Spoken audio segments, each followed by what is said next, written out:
Breaking news from the U.S. Department of Justice. They allege 2 Canadians plan to conduct assassinations in the United States on behalf of Iran's intelligence service. The suspects are accused of plotting to shoot a man and woman living in Maryland, one of them a defector from Iran. The CBC's Alexander Panetta is following the story for us from our Washington bureau. So, Alex, this is a pretty complex story, but help break it down for us.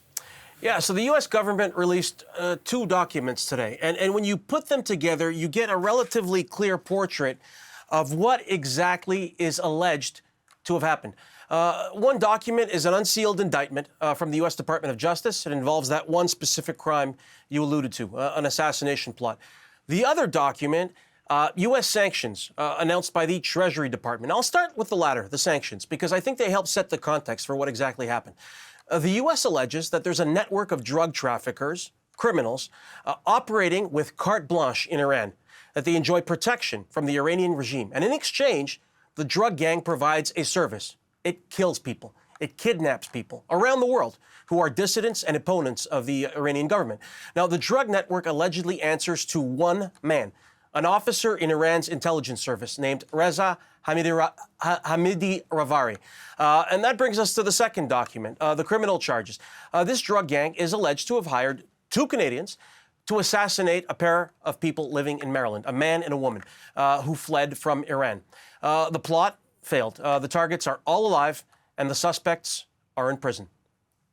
So, Alex, what more do we know about the alleged plot? Yeah, there's some real eye-catching details in this indictment. Here's one. The hired killers were to be paid $350,000 US. And there's another rather graphic detail in here. I'd like to warn our viewers before proceeding that the suspects promised to shoot their targets repeatedly in the head to make an example of them. There are purported text messages where they say things like, "I'll empty half the clip into his head." Another text message that says, "We'll erase his head from his torso." This plot allegedly unfolded into early 2021. But the suspects, the Canadians, one alleged Hells Angels member, Damien Patrick John Ryan, and Adam Richard Pearson, they're both now in prison in Canada and in the U.S. on other existing charges. Pearson in connection with a 4-year-old murder in Alberta. They now face charges of using interstate commerce for the purposes of committing a murder. Pearson faces other charges. And a third person is charged as well. This is an Iranian national, the alleged drug dealer, Naji Sharifi Sindashti. And so, Alex, what about the timing? I mean, could this further escalate tensions in the Middle East? Perhaps not, because these crimes are alleged to have taken place several years ago in 2020 and 2021. So the United States government has known about this for some time.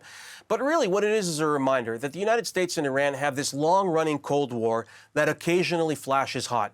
And that we happen to be standing at a particularly precarious moment where the lights are all blinking red, where we don't know. The United States is promising to retaliate in some way, in shape, or form for the deaths of 3 U.S. service members. And the release of these documents at this time is a reminder that the United States and Iran have long-running tensions that occasionally veer into violence.